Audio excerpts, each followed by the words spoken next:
The exact date of his sighting was July 2nd at 11 a.m., Mountain Standard Time. I was driving on U.S. Highway 30 South with my wife and our son Delbert and our daughter Ann. We were on our way from Washington, D.C. to Portland, Oregon on vacation before reporting to my new duty station at the Aviation Supply Depot, Naval Supply Center, Oakland, California. About 7 miles after we passed through Trail Mountain, Utah, my wife noticed a group of objects in the sky which she could not identify.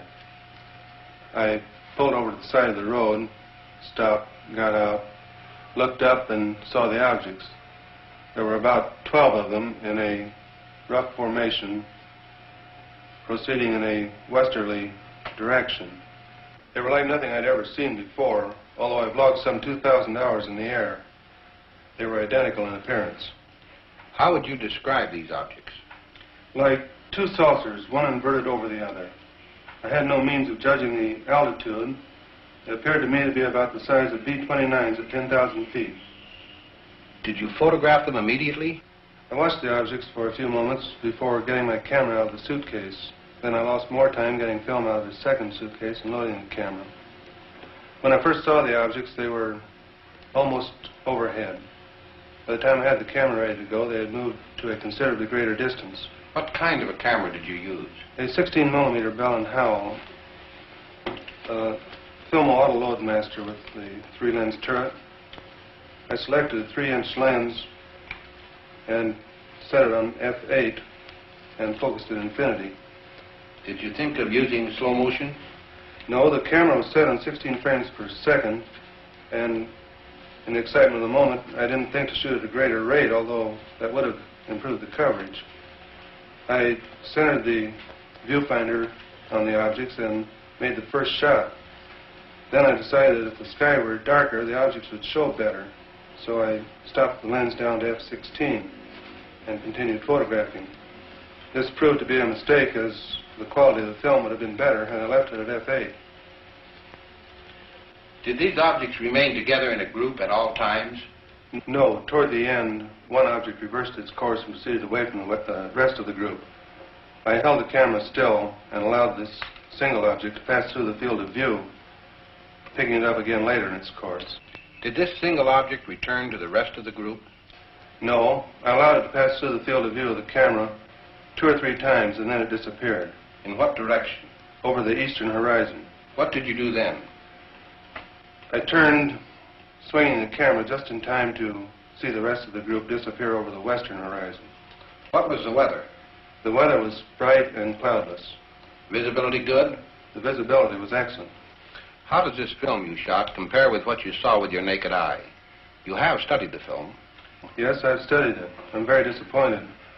The film falls far short of showing what I saw with the naked eye, due to the delay in getting the camera started and my air exposure.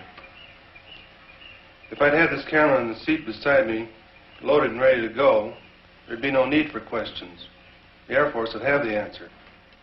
What is your full name, please? Delbert Clement Newhouse. And you are on active duty with the Navy? Yes, sir, I am. What is your official Navy rank? My title is Chief Photographer. I'm a commissioned warrant officer, United States Navy. How long have you been in the service? 21 years. Now, is there anything you can add to the description of these objects? They had a bright silvery color. Can you describe some particular detail? They had a metallic appearance. They seemed to be made of some kind of polished metal.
This is the Utah film as it was originally photographed. The image structure and maneuvers definitely eliminate any kind of known aircraft. This is where Chief Photographer Newhouse, in his excitement, changed exposure. He believed that by changing density and giving the film more contrast, he could clarify the objects. The single object that reversed its course. The bounce is due to handheld camera. Now we study the action of one section of the film. We stop the action. We move in. Within a 5-mile range, aircraft could be determined.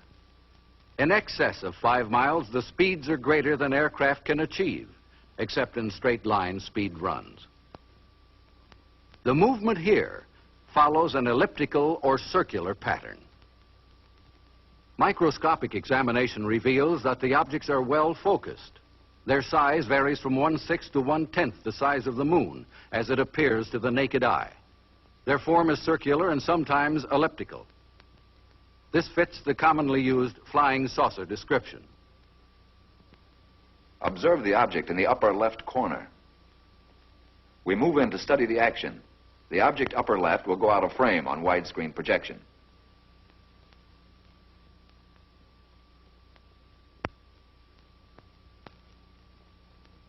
Observe the motion of the two objects upper right as we rock them back and forth.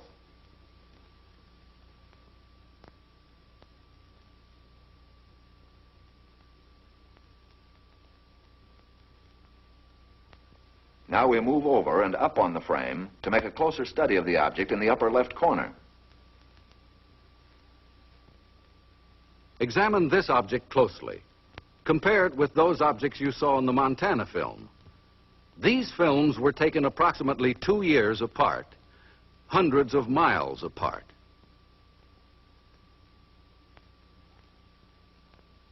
We drop back to the original perspective and resume. Now the section of the film where photographer Newhouse changed exposure.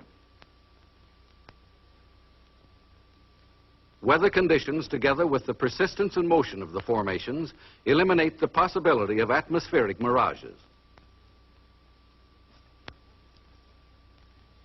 Photogrammetric experiments have shown that the images cannot be associated with any kind of birds at any distance. Stop. Now forward again.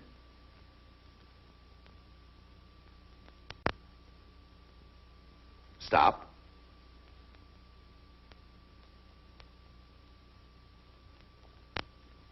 We drop back to original perspective.